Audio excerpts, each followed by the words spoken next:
જય શ્રી કૃષ્ણ, જય માતાજી. તો રંગીન રાજકોટ ગુજરાતી ચેનલમાં આપ સૌનું સ્વાગત છે. તો આપણે અત્યારે જઈ રહ્યા છીએ ફેમિલી સાથે. મિત્રો, શું તમે એવા કોઈ ધાર્મિક સ્થળ અથવા તો કોઈ ગામ વિશે જાણો છો કે જ્યાં ક્યારેય મંદિર, દુકાનો, મકાનોમાં તાળા ન મરાયા હોય? ઘણા લોકોને યાદ આવશે મહારાષ્ટ્રનું શનિ શિંગણાપુર. પરંતુ ભારતમાં બીજું પણ એક એવું ગામ છે જ્યાં ક્યારેય તાળા નથી લાગતા. મિત્રો, આ ગામનું નામ છે ભગુડા. તે ભગુડા કે જ્યાં ભગવતીમાં મોગલના બેસણા છે. ભગુડા ગામ અને માં મોગલ વિશેના ઇતિહાસ બહુ લાંબો છે, પણ આપણે અત્યારે માં મોગલના દર્શન કરવા જઈએ. સામાન્ય લોકદેવીમાંથી આજે વિશ્વભરમાં પૂજાતા થયેલા માં મોગલના દર્શને તો ચાલો મિત્રો, કાઠિયાવાડના એક અતીતના ચેપ્ટરની સફરે, જેને લોકો માં મોગલ ધામ ભગુડા તરીકે ઓળખે છે. માં મોગલ સૌની મનોકામના પૂર્ણ કરે અને સૌને સાજા નરવા રાખે. તો મિત્રો, આપણું ફેમિલી અત્યારે અમે ગાડી લઈને જઈ રહ્યા છીએ ભગુડા ગામ. અમારું ફેમિલી મિત્રો તમે જોઈ શકો છો, બેસી ગયું છે ગાડીમાં અને આપણે પહોંચી ગયા છે ભગુડા. ભગુડા તમે જોઈ શકો છો મિત્રો, ગાડીનું પાર્કિંગનું મોટું વિશાળ મેદાન જ્યાં આપણે ગાડી પાર્ક કરી દીધી છે. આજુબાજુમાં મોટા મોટા ડુંગરો આવેલા છે, વિશાળ જગ્યા છે. વિશાળ જગ્યામાં આપણે ગાડી પાર્કિંગ કરી દીધી છે અને આપણે ભગુડા ગામમાં અંદર દર્શન માટે જઈ રહ્યા છીએ.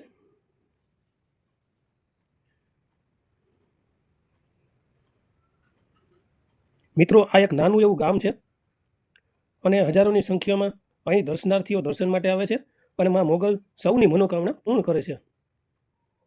મિત્રો, આજુબાજુમાં જે તમે દુકાનો જોઈ રહ્યા છો ત્યાં કોઈ દી રાત્રે કે દિવસે તાળા નથી લાગતા. આ એ જ ભગુડા ગામ છે, માં મોગલનું ધામ છે.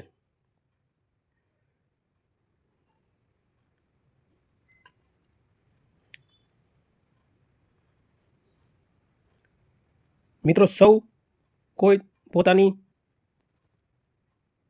મનોકામના પૂર્ણ કરવા માટે અહીં માનતા લઈને આવે છે અને માં મોગલના દર્શન કરે છે.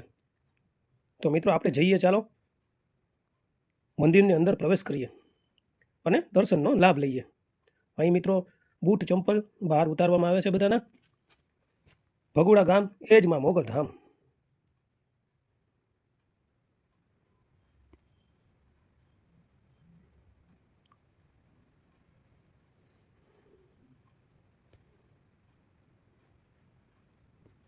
ખૂબ જ અલૌકિક આ મંદિર, અને ત્યાં આપણે ભગુડા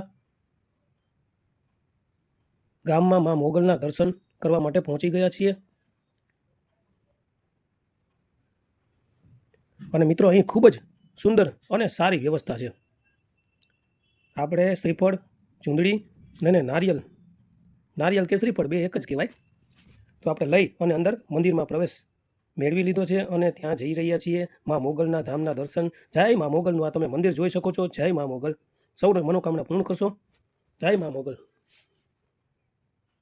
મિત્રો, હજારોની સંખ્યામાં અહીં લોકો દર્શને આવે છે, આ તમે જોઈ શકો છો મિત્રો.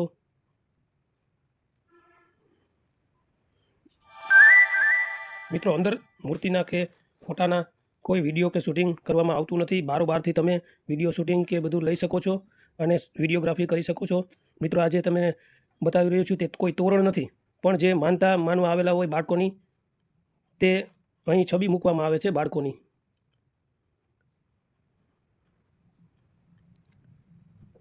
આ મિત્રો મોટું વિશાળ મેદાન, ત્યાં લોકો વિશ્રામ કરે છે. અને મિત્રો, આપણે જમવાની થાળી લઈ લીધી અને આપણે જમી પણ લીધું છે, ભોજનની પ્રસાદી લઈ લીધી છે. ત્યાં મિત્રો પાણીની વ્યવસ્થા ખૂબ જ સુંદર અને સારી છે. મિત્રો, જે ભોજનની થાળી હોય છે, પ્રસાદની થાળી હોય છે, તે આપણે સાથે હાથે જ ધોવાની હોય છે ખુદ. અને અહીં તમે સ્વયંસેવકો પણ જોઈ શકો છો. ત્યાંથી આપણે આગળ જઈએ એટલે મોટી એક કુંડી આવે છે. અહીંયા જો તમને કુંડી બતાવવામાં આવે છે તો આપણે ત્યાં જઈને થાળી ધોઈ લેશું અને સાફ કરી લેશું. આ મિત્રો, આપણે જો આ થાળી આ ભાઈ ધોવે છે, આ બધા અહીંયા થાળીઓ ધોવે છે, વાસણ ધોવે છે, વાટકો, થાળી. પછી આગળ જતાં એક બીજું ચોખ્ખા પાણીનું જે નળમાં આવે છે તે પાણીથી પણ સરસ થાળી ધોવી પડે છે, જેથી કરીને બીજા લોકોને પણ ઉપયોગમાં આવે. તો મિત્રો, આપણે થાળી ધોઈ લીધી છે અને આગળ જઈએ એટલે ત્યાં વાસણ મૂકી દેવામાં આવે છે બધા. અહીંયા વાસણનો મોટો એક મોટી એક જગ્યા છે અને આ બાજુની સાઈડમાં તમે જોઈ શકો છો મોટું રસોડું અને આ વાસણ આપણે અહીંયા મૂકી દીધા. આ અંદર તમે જારીની અંદર જોઈ શકો છો ત્યાં પણ લોકો જમી રહ્યા છે.